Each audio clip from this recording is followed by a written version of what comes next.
We're using social media like all day, every day, and we get to see some of the really crazy parts of life, but we also get to see some really amazing things. Nice homes, cars, travel, experiences, vacations. And I know it makes you dream and think of you and your family experiencing a better life and being debt-free. Does it all seem out of reach for you? Like, do your financial goals seem impossible? Well, guess what? They don't have to be. With Chime's secured credit builder Visa credit card, you can start building credit with your own money through on-time payments and small everyday purchases like groceries, streaming, and gas. Members see an increase of 30 points to their credit scores on average.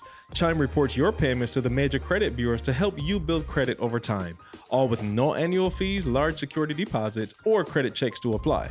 Start making your financial dreams a reality with Chime. Signing up only takes 2 minutes and does not affect your credit score. Get started at chime.com/success. That's chime.com/success. The Chime Credit Builder Visa credit card is issued by Stride Bank, N.A., pursuant to a license from Visa USA. Chime checking account and $200 qualifying direct deposit required to apply for the secured Chime Credit Builder Visa credit card. Based on a study conducted by Experian, Credit Builder members observed an average 30-point FICO Score 8 increase after 8 months with regular on-time payments. Results may vary. See chime.com for details. Out-of-network ATM withdrawal fees may apply except at MoneyPass ATMs in a 7-Eleven or at any Allpoint or Visa Plus Alliance ATMs. You can't do two things at once. You either stressed or you blessed. And I walked away that day knowing in this area, you never have to be stressed again. Yeah. And there's some things that happened to me last year from a responsibility standpoint that when I made those adjustments and I started doing my blood pressure was down. So some of my stuff wasn't even diet. Right. It was, you're taking on more responsibility than what you should, and God is the daddy of all. You're not everybody's daddy.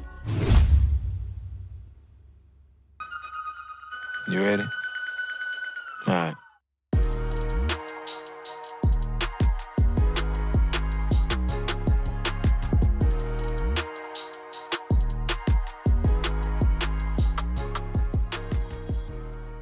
What's going on, y'all? Listen, real quick before we get into this show. Listen, man, we had an audio mishap. Like, our audio recorder literally froze. So the first couple minutes of this will be just our regular camera audio, but the audio does get better. But we don't want you guys to miss out on this content, man. So stay tuned with us. The audio gets better around like 12 and a half minutes. Appreciate y'all rocking with us. Enjoy the show.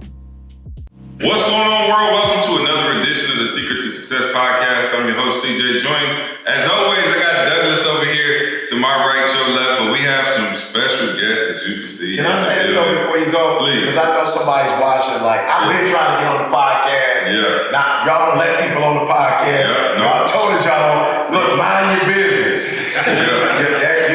Mind your business. This is something special CJ doing. Yeah. I don't need 10 people calling me saying, you've been trying to get on, now you ready to get on. No. Mind your business. No, you know what, man? This is special because, well, one, I think it hit me even harder now that I turned 40. You know what I'm saying? Like, I don't know what it is about 40, but when you turn 40, health starts to become an even bigger priority, right? Help Mr. Gregory out. Health starts to become an even... He got an arm from safety. Come on. I know what you mean. We good. So I don't know what it is about, when you hit 40, and Kamara, you gonna find out soon. Kenny, how old are you? I'll be 40 in August. Oh, yeah, you're right there. All of you, man, everybody. But when you hit 40, Carl, we had this conversation the other day. It's just, you like, things become a little bit more serious. You might wake up in the morning and have a little pain in your neck. You be like, oh, that's it. I'm out of here. I'm coming up here. Right. So it's just, you start to, in all seriousness, you start to take your health more serious because you think like, wow, okay, this is, it's real now. I'm not in my 20s. I can't just, get up and bounce around like I used to. Like, I have to be, conscious about it. And my brother Kamari here, man, who's a good friend of mine, I've known for, some time now, introduced me to these gentlemen, and just to hear what they were doing in the community for black men, the black community, but black men specifically, is something that, I felt like, for real, we got to bring it to our platform and let it be known, because this is so powerful. And so, I don't know how y'all usually roll and who want to go first and kind of introduce introduce yourself, and then we'll just have a conversation around the kind of the community, the you know, what y'all doing, the walks, everything. So I don't know. I know we got OG to my right. I don't know if he started off. I don't know Kenny. You know what I'm saying? Kenny, he been hard on you today. So He's always hard on me, but you know what? It's a good thing. It's a good thing to have somebody in your life that's really going to be honest with you and tell you the truth, tell you the things you don't want to hear, right? And my name is Kenny Hampton. I serve as the president of the African American Male Wellness Agency. We're the health and wellness arm of the National Center for Urban Solutions, based out of Columbus, Ohio. And we unapologetically, holistically support African American men and their families. And the number one thing we're trying to do is really close several gaps that exist. So there's a life expectancy gap that exists right now, where on average, African American men are dying at the age of 67. So you talk about us about to be 40. Are you telling me I only got 27 left? right. I got a 17-year-old. Well, I'm already past 67, so that's good. You up in the curve for it. You up in the curve for it. You know what I'm saying? So, Might be at 67.2 now. yeah, so it's a real thing out here for us to really get out, because we're dying in the hands of preventable diseases because we just do not know our numbers. Yeah. And so, you know, why When you say numbers, I don't think we know what we mean when you say know our numbers. What do you mean by know our numbers? we don't know our blood pressure, we don't know what our BMI is, we don't know cholesterol levels, we don't know our glucose, none of that stuff, because it's something that we have just not prioritized. I'm guilty of it. Because I found out I had elevated blood pressure at one of our wellness events, is what really kind of impacted me to come on board and serve in this capacity and lead in this capacity, because knocking on the door of 40, I'm thinking, okay, you're right, things are different now. I'm slowing down. I'm not as agile as I used to be, right? So, white men are dying at 79, and that's a 12-year gap. Yeah. So we're literally standing in that in gap. some cities. In some cities, you got in Jackson, Mississippi, it's a 25-year gap. Sure. In Houston, Texas, it's about an 18-year gap. So it depends on where you are in the country. Washington, D.C. has the sickest black men in the country. So we're doing something about it. Yeah. We are a solutions-based organization. We find out if anything comes across our radar that's impacting the black community, because that's where we're at. We do grassroots outreach. We are door-to-door, building relationships. That is why we do what we do, because we're trying to say, not on our watch. At least we're going to fight and do everything we can on our end. So, Kamari has been able to come on board and help us expand into Kentucky, and I'll let him share a little bit about, how he came on board as well. But I think we gotta know how we got here. I was doing this employment project, and I was trying to figure out, now why these brothers can't come to work? I had hired 300 brothers. I mean, they all had all kinds of, they was making good money for construction. And so I said, I'm gonna do a research project. I was trying to figure out whether the brothers was lazy. And so I was like, are they lazy? Are they just don't want to come to work, or are they sick? So me and the doctors in the hospital, in order for the brothers to get a paycheck, these are brothers 18 to 30. These brothers had to get a biometric screening every week to get their paycheck. After 120 days, 90% of these brothers, 18 to 20, had biometric numbers above biometric, your high blood pressure, cholesterol, glucose, overweight, all kinds of things. 3 of the brothers had to go and get emergency surgery. And so out of that, it was like, well, black men are dying. And guess what? The doctor said the black men are dying, and nobody cares. Because you're black men. You're dying of the most 5 top preventable diseases: diabetes, you're dying of heart, you're dying of prostate cancer, all of that. And you don't have to if you just go to the doctor and get your numbers. I'm sorry, Kamari, go ahead. It's all good. Kamari tricked me. I thought Kamari was just with the hoop squad, and I find out he's saving the world. I'm like, hold on, bro. I thought you were just at Louisville doing your thing. And now I find out that, obviously, being from Detroit, and Kenny, you from Detroit too. What up, Come on. Yeah. So we got family in the building, but He was biased. That's actually, yeah.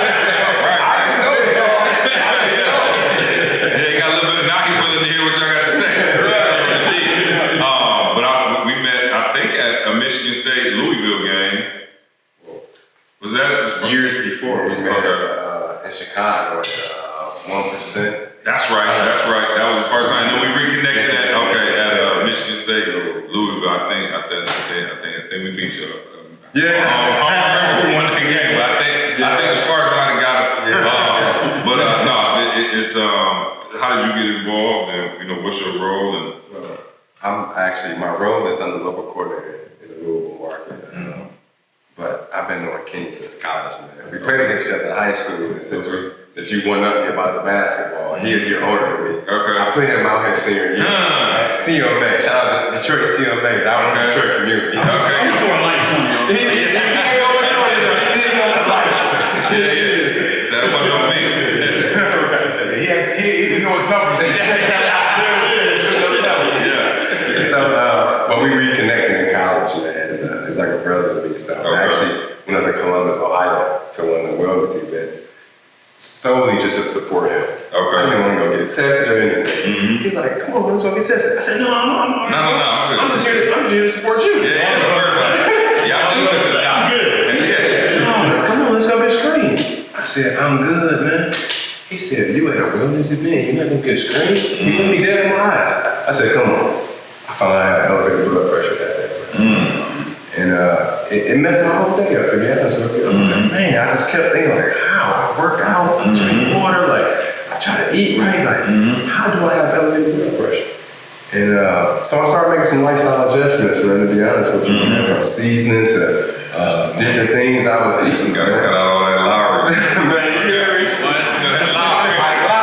Heavy with that Lowry. And you're like, hey, you don't even think the Lowry's really doing that like that. Right. I had to chill out on I told my wife, I was like, man, let me just stop putting salt on my eggs like that. For sure. I do the same thing. Bro, because that's what I'm saying. Well, black, we like seasoning. You like seasoning, but you realize like, oh, okay, that ain't, you know what I'm saying? So we kind of just, I know what you mean by that. Yeah, 100%. So this, myself, and we got another good friend, Chief, and our group checks started to change. Our conversations like, hey, how you checked your blood pressure today? Yeah. Hey, he's hearing, what was the cherry juice? Cherry juice bring your beet juice as well. Your blood pressure down. You know, different things. Okay, yeah, well, put me on now. So we just started. Put me on. Right. Yeah. Beet juice. Come on. So we just started doing B different vitamins.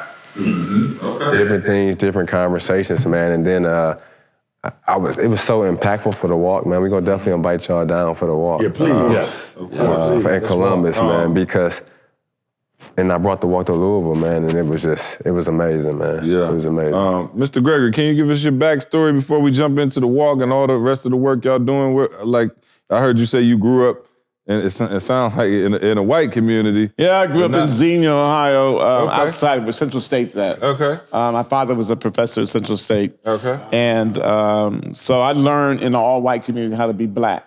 Came to Ohio State, and I don't really have a backstory. Got in white corporate America, thought I was going to climb the white corporate ladder. Found Jesus, and you know how when you find Jesus, I was watching this TV show, and there was these crack cocaine dealers on the corner, and it was a special. And so I prayed, and I said, God, why don't you just use me? And I think the church should be out there on the corner. If the church was on the corner, there wouldn't be a need for crack cocaine dealers. And so I prayed, and they came and asked me. They said, we want you to move such and such. I was like, no, I moved all I could move. And I was over a $598 million budget. And I quit my job, and I just said, so another buddy of mine, we started this security investigative firm, and we started doing security in the worst drug-infested communities around town, and we started dropping crime. But we didn't drop crime because it was police. We dropped crime because we were organizing the community to take responsibility for their own destination. So I left him. I was like, hey, dude, I think God wants me to do this. I wasn't really that good of a churchgoer. Because I was always raising my hand going like, and why ain't we doing this in the community? And so I went out in the community, started getting brothers employed, started getting women employed. You know, people kept talking about, well, you can't find people working. I was like, unemployment is 17% in this neighborhood or 20% in this neighborhood. I got people. We started getting the 10 top reasons why a person loses a job. Has nothing to do with skill. It's all soft skill, attitude, communication, How do you talk? So we start bringing brothers together. Like, when you go to work, don't be talking about, I'm a man. Because I used to teach brothers, hey, if you got to announce you're a man, you ain't a man. Right. Go to work. Hey, I got a brother making a job, making $32 an hour. The guys called me up and said, Mr. Gregory, he's slow. He won't do the job. I called him up. I said, dude, you got a record. He said, Mr. Gregory, they want me to run. I said, look, at $32 an hour, sprint. Right. They want you to get over there. Right. So we started getting thousands of people off of public assistance. We started to develop. I did a project for Turner Construction. We recruited 3,000 brothers. None of these brothers could get a job because they didn't have a high school diploma. So I said, well, why these people, how they don't have it? See, I didn't know this. I didn't know nothing about crack. I grew up in an area where, people's fathers was doctors and lawyers and all that kind of stuff. So I didn't know nothing about this world existed. And when I got out here and got in the hood, I'm not scared of my people either. I ain't never carried a gun. I didn't talk to brothers and they talk crazy to me, I'll talk crazy back. And they be like, dude, who are you talking to? I'm talking to you. I'm teaching you what your daddy should have told you. So that's how I got started. We got charter schools. We have a whole tech center where if you come to us now, black people, this is another thing is, I just went to the medical people and said, you got 10 social determinants of health. How you got 10 when you should have 11? When you don't have technology in the community, black people can't do telehealth. They can't do prescriptions online. They can't do all that. And when you're talking about us during COVID, we couldn't go to the doctor because you could only go to the doctor to telehealth. So we emphasize education, employment, and health, and entrepreneurship. Because, ain't no sense of having somebody tell you what to do. If you can't, I get these little brothers, I say, look, y'all painting houses? Yeah. Go start you a painting company. Yeah. And then let's help you get a contract with stuff. So that's my story. My story really is, I'm just doing what I think God wants me. Yeah, no. Y'all doing amazing work. That's why I was so touched by what y'all doing. I think, the other thing I had to go do, as I'm thinking through all of the things that you guys are talking about, and E did it too, we had to go do that sleep study. Like, I come from a family where every black man got sleep apnea. You know what I'm saying? And I know that's a big thing where you hear, me and E always talk about it, you hear about people just dying in they sleep young and stuff like that, and you're like, man, he probably had that sleep apnea and never got it checked. So I had to go and do that sleep study where they hook you all up. Well, they sent me one to the house and, my stuff came back straight. I think your stuff came back straight too. Yeah, but all my stuff at 50, it's like, it's straight, but it's like, if you don't do something, it ain't gonna be straight. Yeah. You know what I'm saying? And that's a crazy reality, because I've always, like you said, I didn't come from, I don't know, we came from wealth, but we had money. My mom worked for Ford headquarters. My father was a foreman at GM. So it wasn't like the plant. It was like they had the top tier jobs.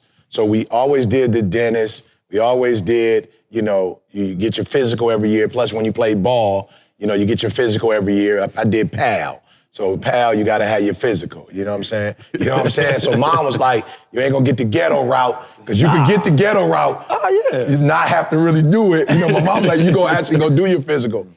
But when I hit 50, I'm 52 now. When I hit 50, I started noticing that my numbers weren't like, 120 over 88. Like, those are like the like you right there. It's like elevated. It's like 90, 92, 90, you know what I'm saying? I took it to a whole nother level. I got the machine where when I do mine, it goes straight to the physician. So I can't play. That's the highest level of accountability. Like, they know when I take it, and they might, they called me last week, was like, it's a little elevated, what's up? I'm like, man, my bad, I'm in New Orleans. You know what I'm saying? I'm in New Orleans. I'm just being real. I was in New Orleans. I could see Snapper Pole boy. Bruh, you could see them, I'm saying, bruh. And I'm like, I gotta do a whole medical thing here. Yeah. There is no, and you talk, man, you hit it right on. I didn't realize in New Orleans, there is no Ford, there is no Chrysler, there is no GM. So the only thing they have is food. So the only way you can get a job really is the restaurant business. Everything is the restaurant business. And if you've been in New Orleans, when you don't make good money, what do? You eat comfort food.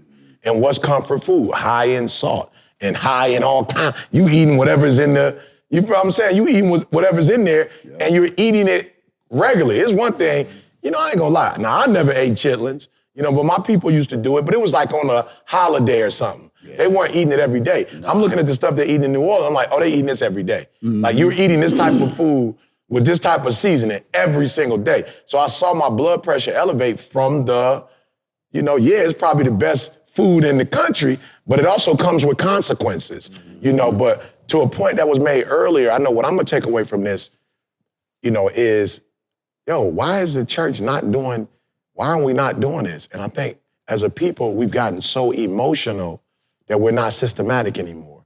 I was just at a church event, was wondering like, why I feel this way? It about 4,000 people in the building, and they was, you know, dancing and jumping, and I wasn't feeling it. And I was like, yo, E, why, you got a problem with the black church? And I was like, no, but I have a problem with y'all playing this music and getting hype, but you're not gonna do nothing when you get out of here. Like, we're spending so much time being emotional that we're not being scientific. We're not being systematic.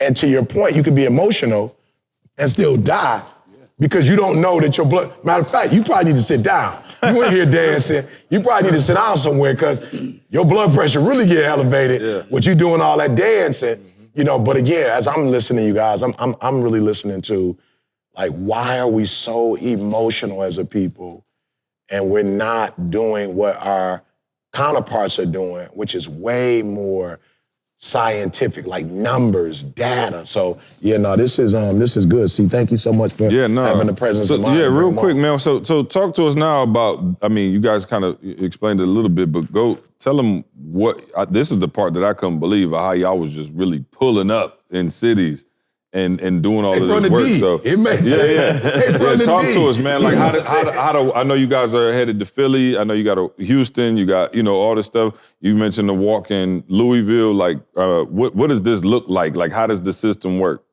Well, we never go into any city in this country and just say, hey, we're gonna have a walk here. The walks have expanded into other cities across the country from Columbus because someone like Kamari has identified there's a need back in my city for this. No one's doing anything to address the issues of black men. You have sister struts, you have breast cancer awareness events for the black woman in other cities, right? But you do not come across things that are specifically targeted to intentionally save black men's lives. And so we were able to, Kamari alluded to it earlier, our friend Chief out in Memphis. He's from Detroit, right? He came to the walk as well in Columbus and was like, oh, Memphis needs this. So now Penny Hardaway is like, hey, what do y'all need from me? Well, how can I help you guys? So he has served as our honorary chair in that market. And that's how we've been able to go to different markets because people have said, nah, our city needs this, DC needs this, Charlotte needs this, Chicago. These are places where someone raised their hand and said, if it's gonna happen, I wanna be the one that bring it to my market. Mm-hmm. And so we're able to support those individuals with helping them from Columbus. They go back, they let the community know, this is coming and I need your help. Mm-hmm. So Kamari has a strong group of folks, organizations, community partners that has wrapped their arms around his efforts, healthcare systems, managed care systems that are saying, you know what, we want to do this kind of work. We just don't have a vehicle to drive us to that community. So the African American Male Wellness 5K Walk and Run in our agency, we literally are standing in the gap in between all this conversation about what, equity and diversity. But now you're able to work with us. Let me say this right quick. Go ahead. It's not it really isn't. The 5K walk was just the carrot. As a matter of fact, when we first started, we walked 5 miles because I didn't know there was a difference. And so I just called the brothers up. I called the captains up and said, hey, look, we're going to walk. And the Alpha said they're going to bring 100 brothers. And I called the Qs up and said, hey, the Alphas and the Kappas can bring 200 brothers. And so everybody showed up. I called the Baptists. I said, hey, the Apostolics is coming. Y'all better get out here. And we walked 5 miles. And it was about a year later, brother said, you got to do this again. I was like, nah, I ain't doing this no more. They was like, no, you got to do this again. Then somebody came and said, John, you might want to do a 5K. I was like, what's the difference? They said, about 2 miles. Yeah. So in New Orleans, like Kenny said, we don't go anywhere unless a black man Says he wants to bring this to his city. This is not something that black women head up. This is something, now we have a committee, and the committees are made up of black women because we need women, but we have committees made up of the community. So we have community organizations. Every committee has probably 20, 30 different organizations on there. Wow. And those organizations then become the organizations that come together for the purpose of organizing the event. We do the 5K because we know what black men, they like to be athletic. So brothers come, Kenny calls it, the funnest day you'll have a doctor's appointment. But when you get to the walk, there's a whole screening area where you can go to, and we have black physicians across this country that have come together at the walk. So after you get your blood test, then you go see a physician. The physician sits and talks to you about all the stuff what's on your test. After that, then if you need health insurance, if you need a doctor's office, we have somebody there to refer you out of that information. Data. Now we have some data that we can present. What we know is that black men die of things that are preventable. We just did a research project with the Ohio State University, Dr. Joseph, where we took black men 26 weeks, put them in groups of 10, 15, and called them we did like Survivor, and made a competition. The brothers, after 26 weeks, lost over 500 pounds, and their blood pressure, everything was lower, because we don't participate in a research project. We're doing now a project called with the continuous glucose monitor, where we're going in the hood, educating black people. You don't have to stick your finger. You can put this thing on your arm. It will give you your numbers all the time. Black people didn't know that. So we're working in partnership with Abbott Labs and ADA that says, hey, you want to be in the community, you want to do equity? This is what equity looks like. Let us go in the community. So we are in communities. We're going to Philly because the pastor there came and said, I got to take this to my community. So we only go to communities where we're invited. But when we get there, we set up a system so that people can get organized, and then, black people are competitive. So, we're doing a walk in Houston, Texas, April 15th. And they've said to me, the mayor's honorary chair, they said we're going to have that. He said, I'm going to see when I get to Houston, but Houston does it better. But it is something organized by black people. And everybody understands we unapologetically talk about black men. I love it. What? Let me ask you this. So I want to make sure I understand the logistics. You can pull up, get your blood work done, and the results right away? Yes. Yes. So we provide you with biometrics. Every walk will have biometrics. And to be clear, we don't have a walk if we do not have a screening pavilion. This is not an opportunity to just come and gather and have a good time. Yeah. There has to be action. I like that. No, I like that. There has to be a screening pavilion present because we want men to find out what's going on in their bodies that day. Mm-hmm. And then we're able to... So how long does it between the blood test and the results? I mean, I'm just really trying to figure out why my doctor's office got to wait and I got to sit in suspense for 3 days. You know what I'm saying? They like, look, don't worry, we'll call you if something wrong or whatever. And you sit there for 3-4 days like, all right, man, when is it coming? Because you thought about what industries are making money, that are growing? Health industries. It's money. You send those results to a lab. You get your finger checked right there. We can tell you your A1C3 and your glucose right there. Yep. Yeah. We can tell you can get your blood pressure done right there. We can tell you what the results is. In some cities, they do EKGs right there. In every city we go to, somebody's had to go from the walk to the emergency room. Yep. So you can get every result right. I remember we have physicians right there talking to you. If you breathing crazy, or if they take your, we had one guy come, he had, his heartbeat was fast. They was like, call the ambulance. He's going to have a heart attack. One of our newscasters was walking in the walk. He found out that his heart, on the path of walking, he had a heart attack. So you can get the numbers results right there.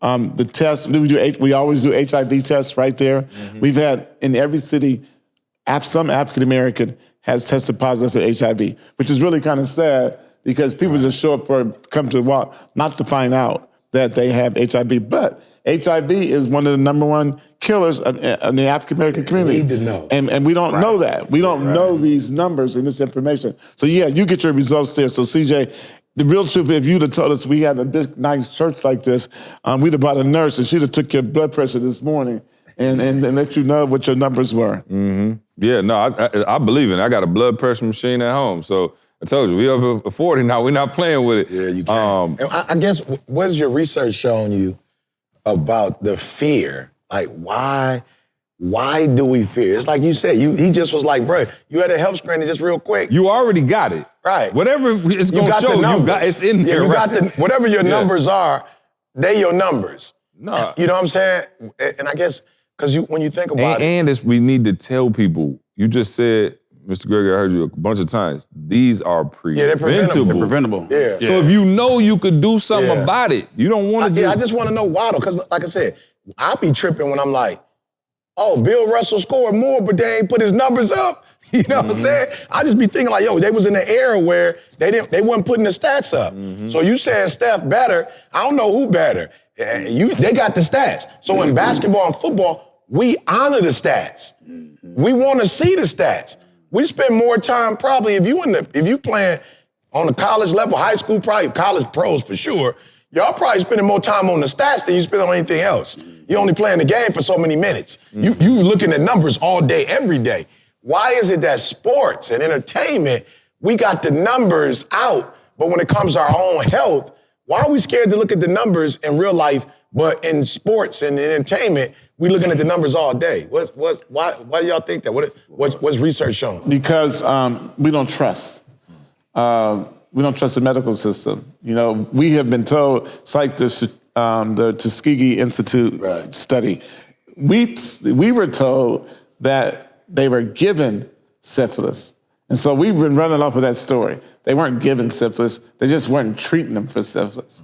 And so we have this total mistrust of the medical system. All the research, when we talk to brothers and have focus groups and what have you, we don't trust them.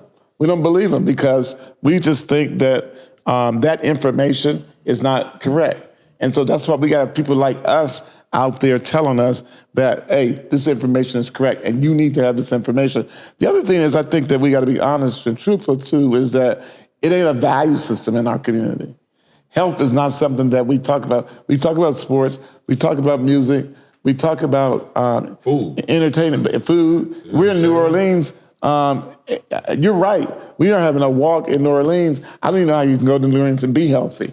I mean, every time I go, I ate food I never ate before. Right. So, but it's not a conversation in our community about a value system of you got to get healthy. And what does get healthy mean? And these numbers are important because we don't connect to them. Because the other piece is that we don't see life as being long-term.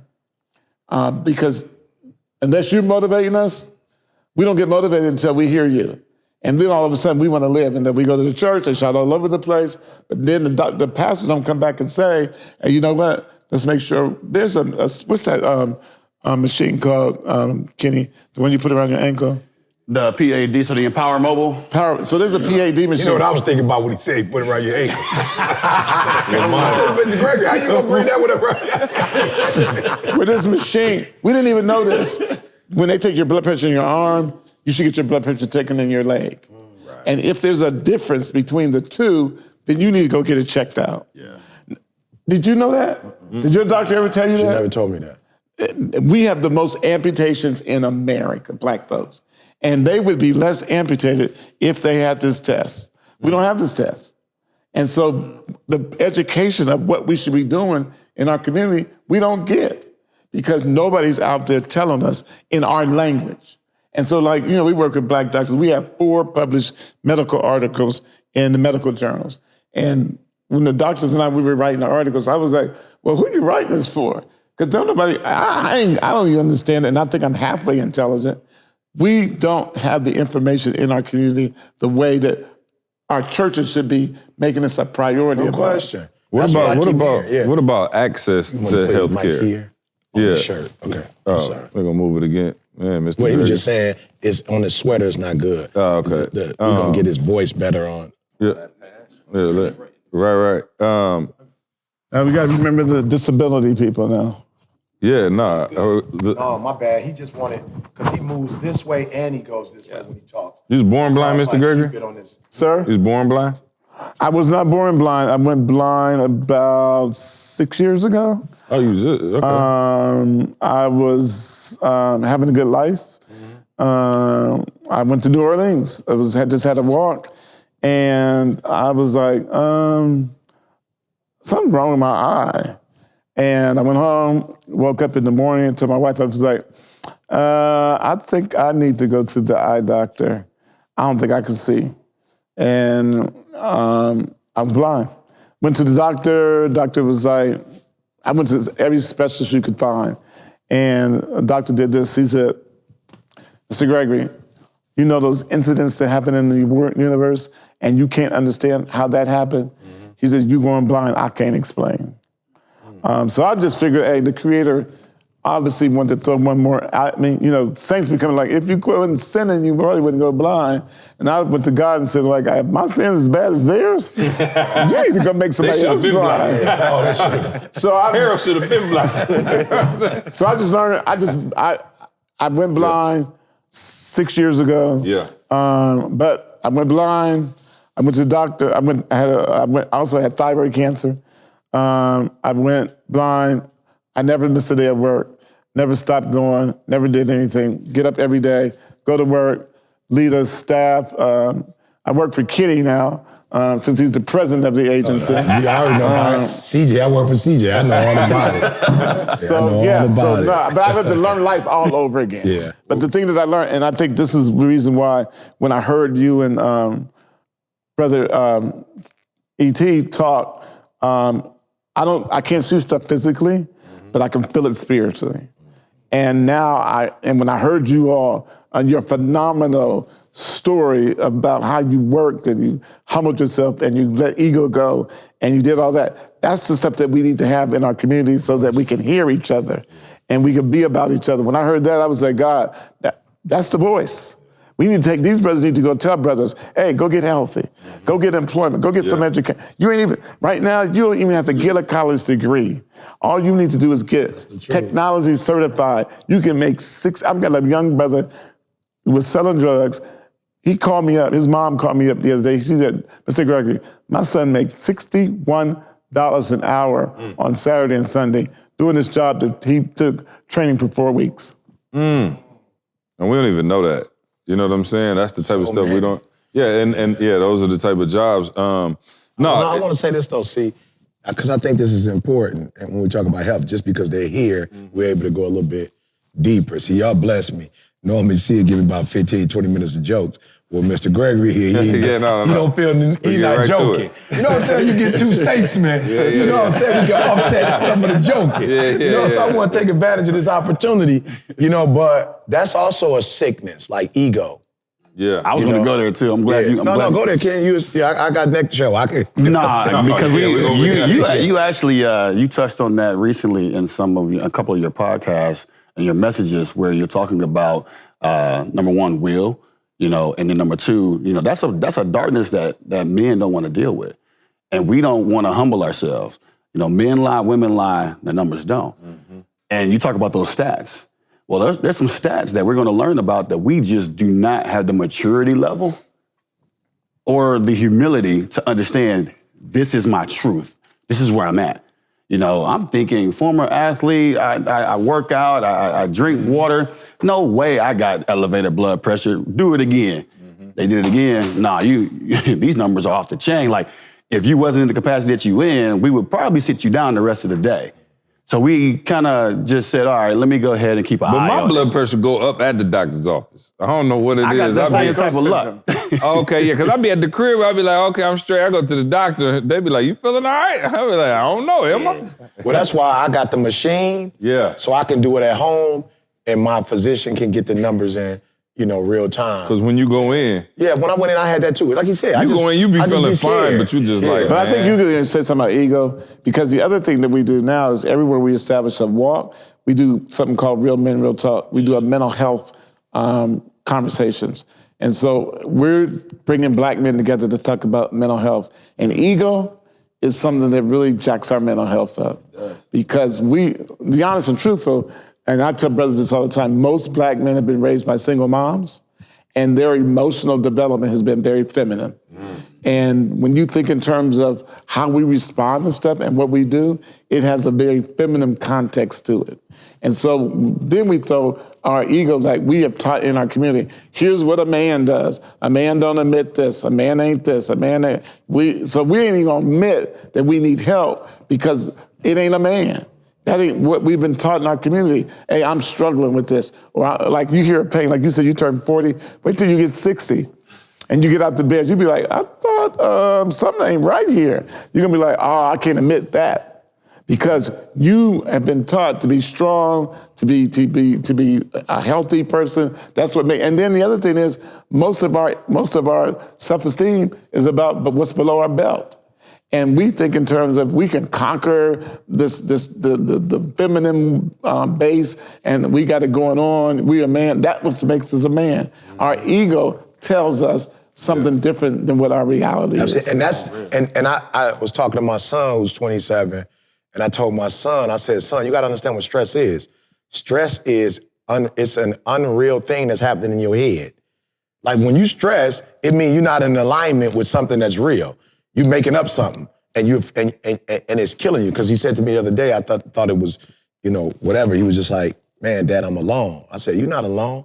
You 6'3", 6'4", you handsome young man. You could be with any female you wanna be with. There's females out here looking for men.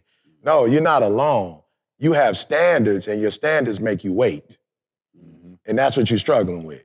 You're struggling because you know who your mama is. You know what a woman is. You know your father. You know what a man is. Yep. And so you are struggling because a part of you is saying don't wait because it's not good for men to be alone.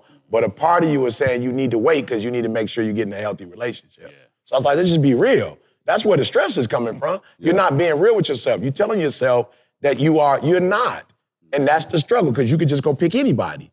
But you've been raised in a certain way, so you know what right is. So I tell everybody, a lot of stress is you lying to yourself about whatever's going on. You're not being truthful. But when you can have real, honest conversations and get everything in alignment, again, blood pressure is out of alignment. That's what it's telling you. Yeah. It's telling you that something that you put in your body is not in alignment with what your body needs, and that's why these numbers are off. So it's no game. It's you drinking something that's got red dye in it or orange dye in it. Like, it's a lie. I'm eating Cheeto Puffs. Like, that's a lie. Yeah. That's like, Cheeto Puffs is a lie. It's not food.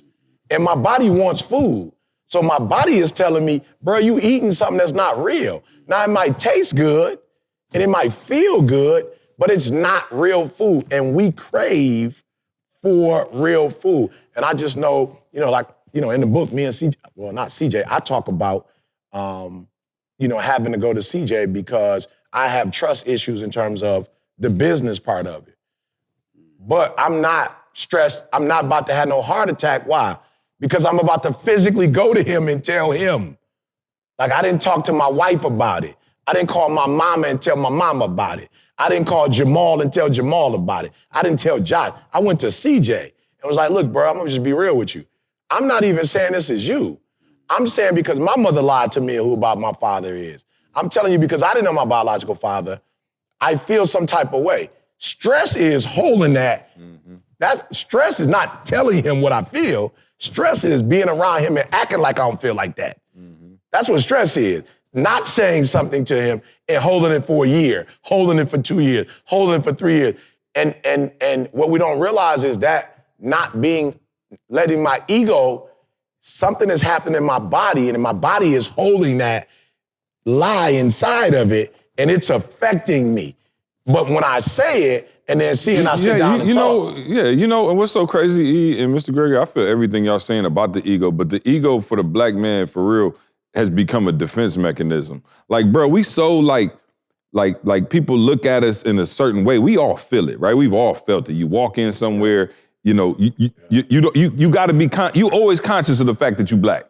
You know what I'm saying? Just regardless. You go in the elevator, a couple white people in there, you the big black dude, you're conscious that you're black all the time. And so I think it starts to become a self-fulfilling prophecy where you like, oh, okay, if I'm seen as kind of this, like not bad dude, but just kind of like, the black, like athletic, like funny, or we joke each other, or it's, to admit that you don't feel right is to kind of take down maybe the one thing that people look at you like you should have. But You know what I'm it's still saying? fake, yeah. Right. So I'm saying now you looking like, okay, if I say I ain't 100, now it's like, okay, now you a black male, you already got all of these things against you, and now you not really sweet. Like what makes us sweet in our community? Like I said, being an athlete, being funny, being able to joke, being quick on your feet, being, having that, machismo about you. You know what I'm saying? It's like, if I admit that that's not there, it's like, what do I have? You know what I'm saying? So how do we get black men to realize like, yo, it's okay to be vulnerable? Let me tell you something. I was talking to my dad. Me and my dad was driving back from Grand Rapids yesterday.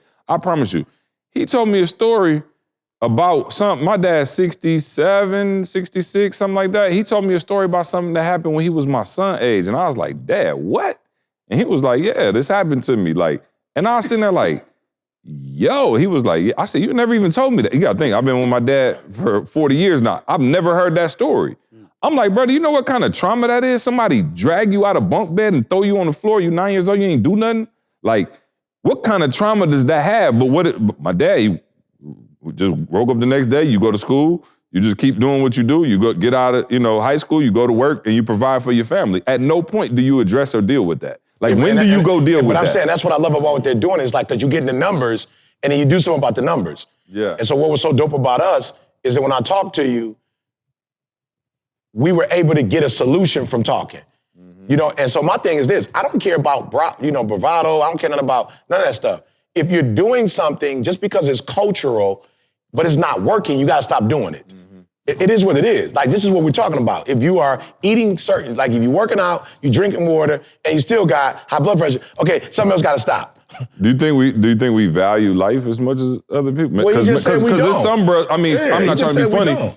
Some bros, you could look at your body and tell, like, I don't need to do, Carl, I don't need to do no diagnostic. You know what I'm saying? Like, I can, again, now don't get me wrong, y'all in good health, right? You say you got high blood. I'm saying, some bros, we could look at you, bro, you 350 pounds. Yeah. I'm doing a diagnostic right here. Something's out of alignment, but we still eat like that. So is knowing enough? Even if you got your numbers, is knowing enough? But the thing is that information is power. We don't know that brothers 18 to 24 black men have the highest suicide rate. We didn't know, they just found this out. They didn't realize that brothers 40 and over has the highest overdose of opioid rates, black men. Because the other piece is that mental health piece. That's why we do, after we do your biometrics, now we bring you to a mental health piece where you can sit and talk and understand this, that you got this stress. That stress is why it's causing you have elevated blood pressure, because you don't have a job, or you're married, or you're trying to be a father. You're trying to do all that. And so that's why our mental health piece, Real Men, Real Talk, is another piece that we bring to the community, because we bring brothers together, we close the door and we go, all right, let's talk. Let's keep this so real. And we have brothers, we have a brother, what you just said, a brother at our last session in Houston said his dad used to beat him unmercifully. He said what he found out, he beat his kids like his dad beat him. He said, and it dawned on him one day, why am I beating my kid like this? It was that mental health piece that he had to get that said, you know what, I don't have to do what was done to me. But we accept in our community what has been done to us because nobody, no ET ain't out there telling us, you ain't got to, when you get on the elevator, you ain't got to feel no different.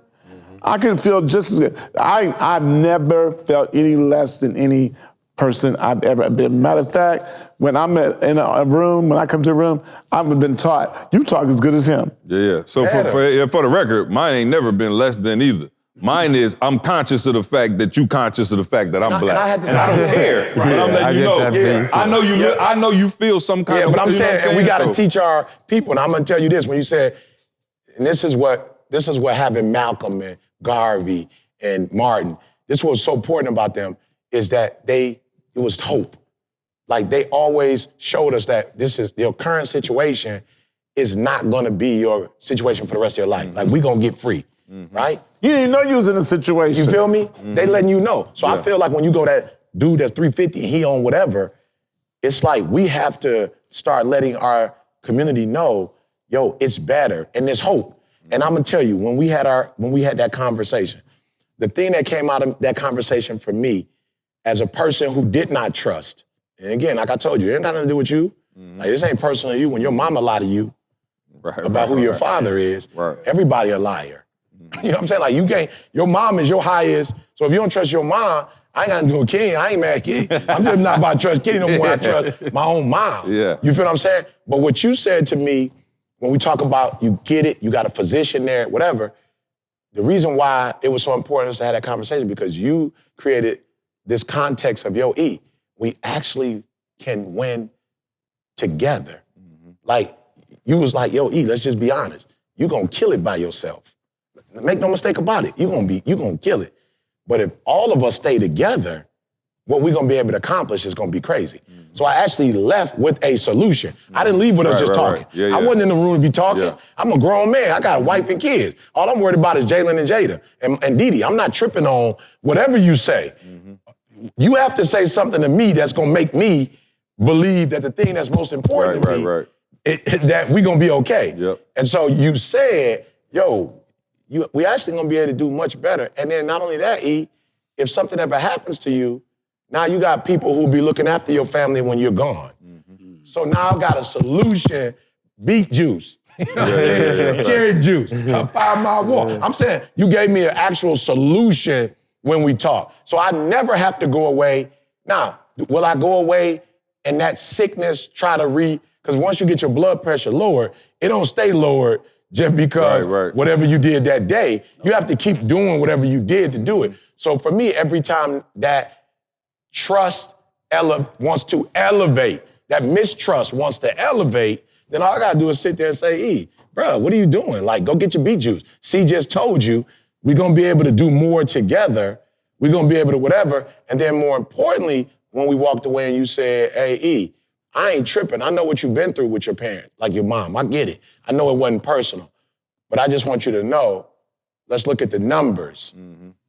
I've never put you in a situation where, now I'm not gonna tell you it hurt, but I'm gonna tell you like, yo, bro, I ain't never. So moving forward, I got what you own because of your past, but moving forward, bro, I ain't never. So don't treat me like I've, and then I walk away with those numbers going, you know what, you absolutely right, you haven't. So as I move forward, but you don't even know the blood pressure went down. There's some stuff internally that was fixed because you can't be stressed and be blessed. And not at the exact same time. You can't do two things at once. You either stressed or you blessed. And I walked away that day knowing in this area, you never have to be stressed again. And there's some things that happened to me last year from a responsibility standpoint that when I made those adjustments and I started doing my blood pressure was down. So some of my stuff wasn't even diet. It was, you're taking on more responsibility than what you should, and God is the daddy of all. You're not everybody's daddy.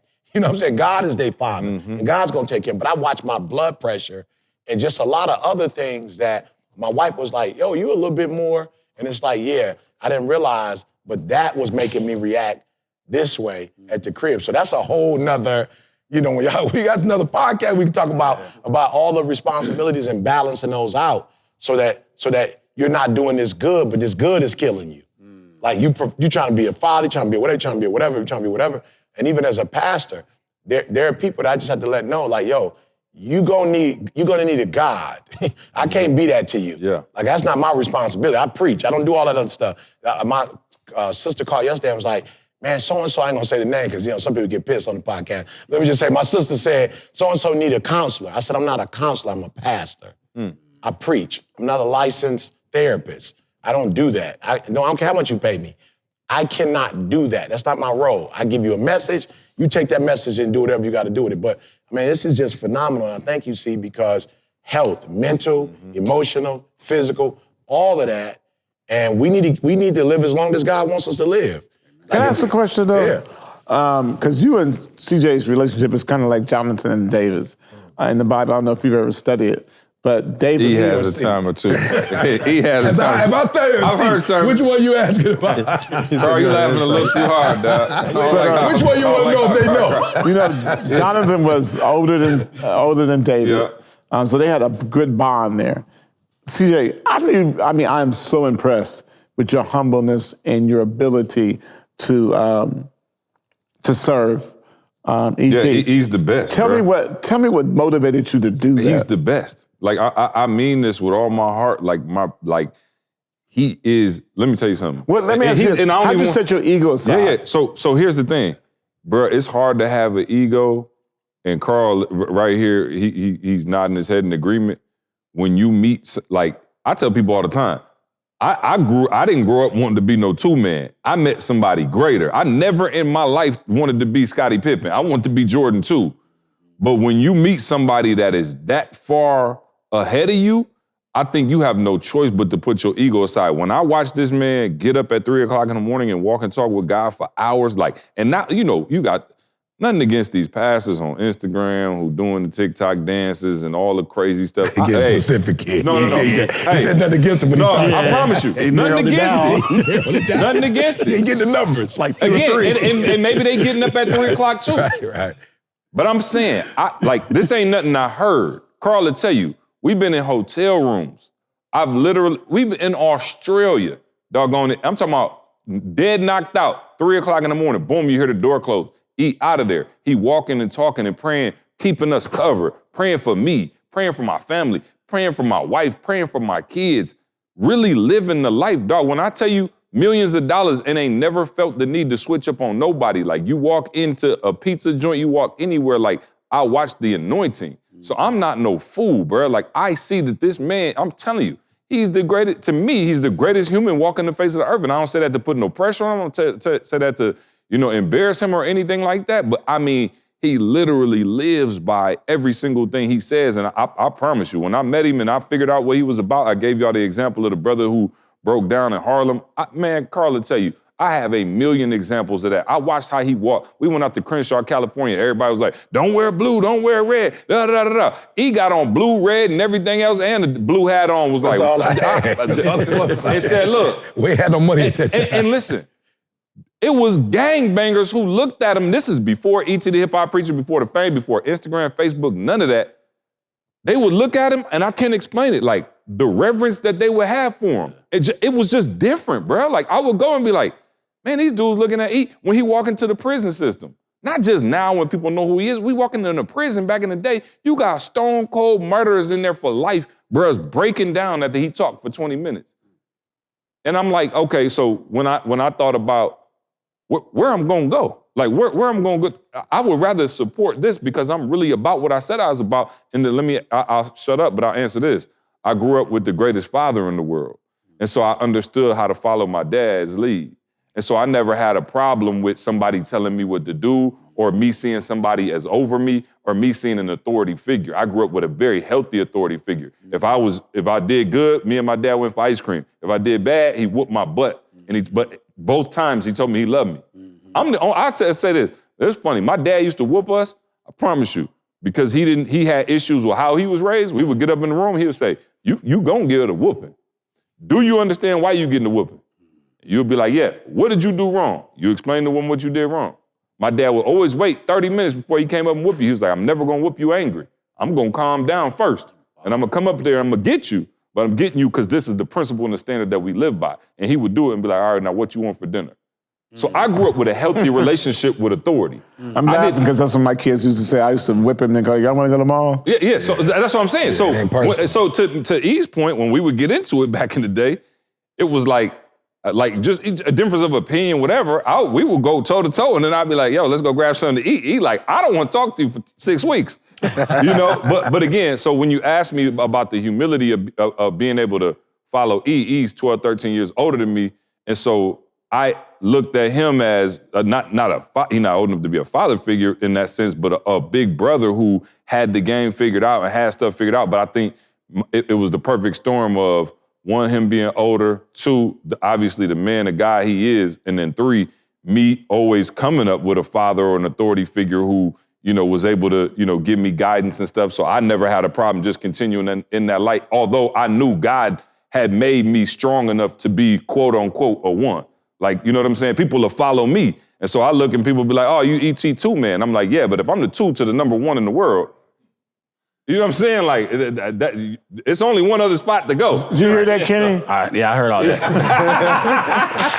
I ain't number one, but guess what? I ain't far behind. That's right. So you can't be too far getting me out. I don't mind following his lead. Yeah. So it's amazing to hear that how your story is literally aligning with y'all story to ours. Because I told him no 3 times to come on board and to lead this organization. Being a former athlete, being an entrepreneur, all of that, being an author, being a motivational speaker, listening to you all day, every day, to a point where I felt like, nah, I got this. Let me do this by myself. Again, ego. Because entrepreneurs, a lot of ourselves, and tell ourselves, I want to do this, but I want to do it by myself because I want to prove something that I can do this on my own, not knowing that there's so much power in partnership.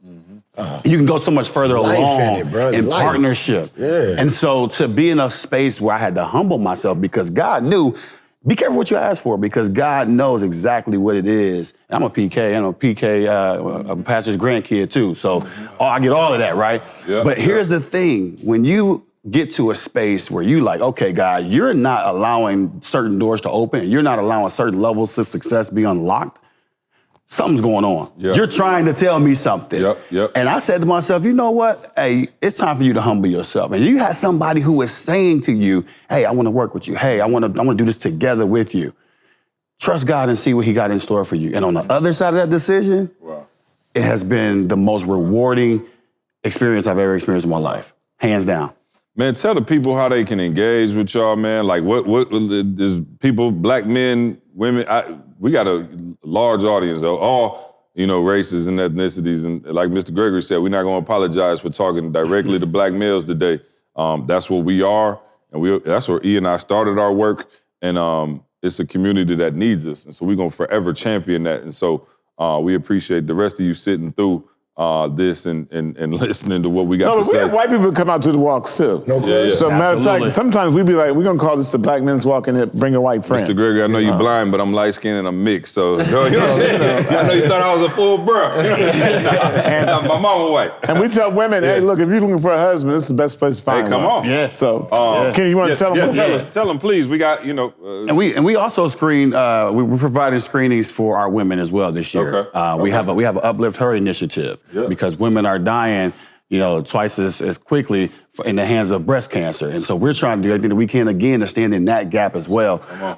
And so women could come out to our events. We do offer, in some of our cities, we offer free physicals for the kids, too. So it's literally a fun family event. Seniors, too. Seniors as well. But aawellness.org is our website where you can learn all about what we have going on across this country.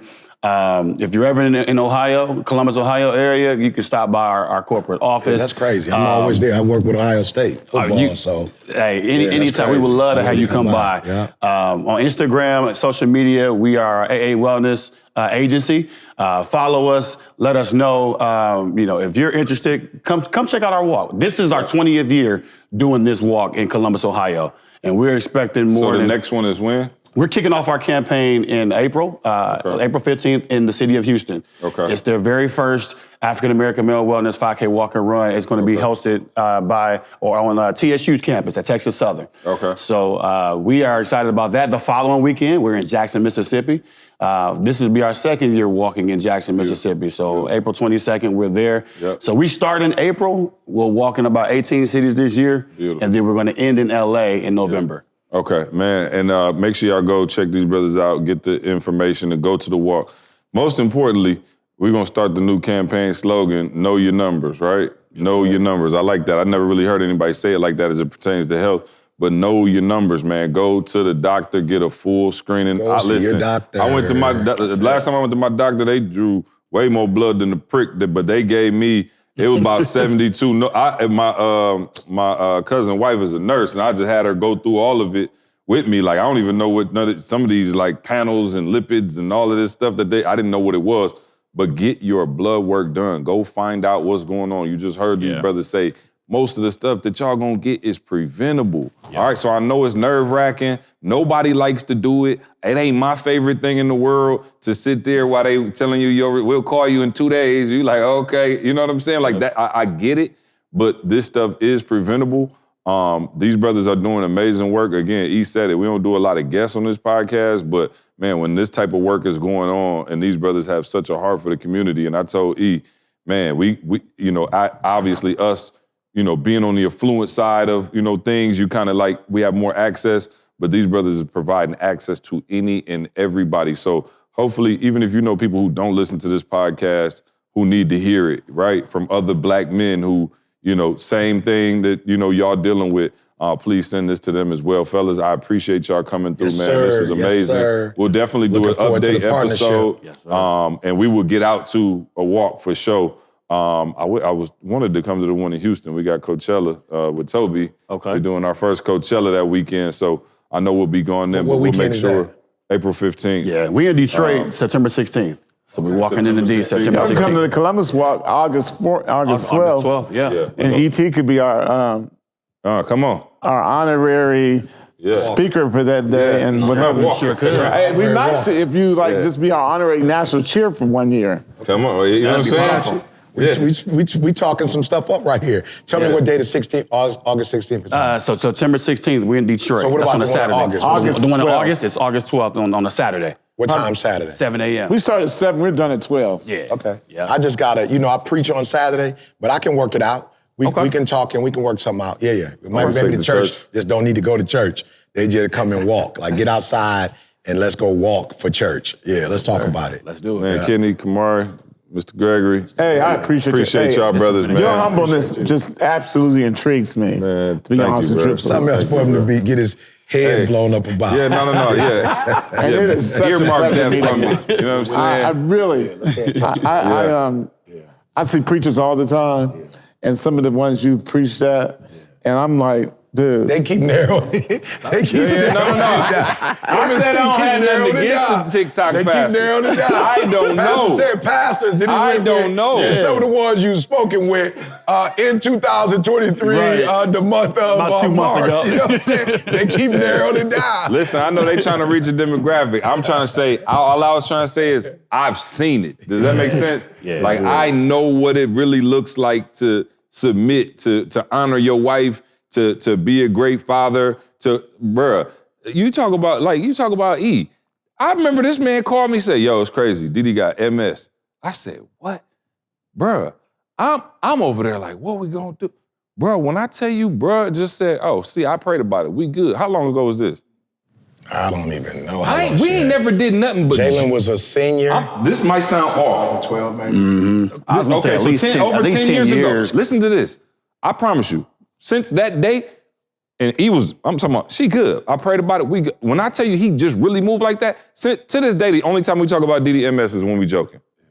I'm just being real. Because Didi be like, she don't want to go nowhere, so she be like, tell her my MS flaring up. You know what I'm saying? Like, she good. You know, not that she don't have her challenges, but I'm just saying, like, this, like, he literally goes to God, and when he go to God, it's over. And like, that's the type of stuff that you hear people preach about. Yeah. You might even see them say it, and you're like, oh, okay, it's good in theory.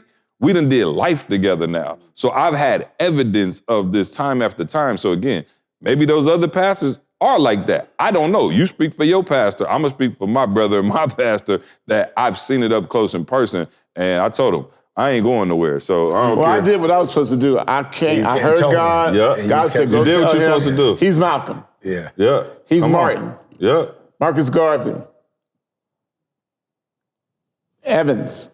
We need a black man that will step up, step in that space and say, you know what? We've been preaching, we've been talking, but we gotta have a voice that says, black men, it ain't over for you. Yeah. We're just beginning to take over our communities and what have you. You got to be that guy. I got you. And if you don't want to be that guy, you go talk to him. I got you. Yeah. I got you. He said it. I got you. Yeah. I don't even, they will tell you this. Kenny will tell you this. I didn't met the Dalai Lama, Tupac, I don't get starstruck by nobody. I don't even care to meet the people. They go to people, I go like, I don't care. But when I listen to him talk about you talk about your experience. You said black people used to have a Malcolm because we write, we read, we had words. You said words are powerful. I was like, God said, tell him he's a Malcolm. And all that you have done and all that you've been blessed to do, all of that means nothing if we collectively don't get together. Well, I don't know why we keep waiting for white people to go take care of our communities. I don't know why black men think, oh, the white man's got the answer for us. We have trillions of dollars that went into our communities, and look at our black boys. Ben Crump and Ben Chaffetz said, it's a crime the way education is being done in our urban communities. And we should all be ashamed. But we don't know where's Marcus at? His name is Eric Thomas. So, I did what God told me to do. And it's so funny because Kenny, I never, like, CJ the boss, so he can't, like, his way is always the right way. So the only time I could get in, I have to say, and God said. Yeah, that's it. That's the only time. You know what I'm saying? God said. I talked to God. I don't argue with that. I don't argue with that. All right. So I try not to use that on the rig, but when I do feel it, I do have to say, hey, God told me to tell you. I went to God. I know we're supposed to go this way, but you know what I'm saying? I'll be like, if I say, man, I got this idea, she'll be like, man, I don't got time for your little crazy idea. So I had to be like, man, I was up at 2:15 this morning. Yeah. Wow. And God spoke to me at 2:37 and said, she'd be like, all right, but it better work. I said, I promise you, God said it, so I received. Hey, wellness.org, man. Love y'all, brothers. Appreciate y'all, man. Thank y'all for coming. We out of here. We'll see you next week.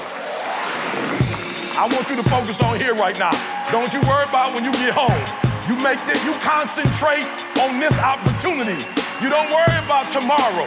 You concentrate on this opportunity with all your might, with all your soul, with all your heart. Thank you so much for rocking with us as always, right? We don't take it lightly, guys. And we hope that we've provided transformation and not just information. We want you to become the best version of yourself, right? Make sure you check out the show notes to access all the important links and get your product discounts. Now, one favor we're asking of you, do us this favor. Make sure you subscribe and leave us a review on Apple Podcasts. We want to know your feedback and how we can serve you better. And if there's anyone that you think could benefit from listening to this show, please, I'm begging you, please share it with them. And remember, as E always says, if you want to succeed as bad as you want to breathe, then you'll be successful.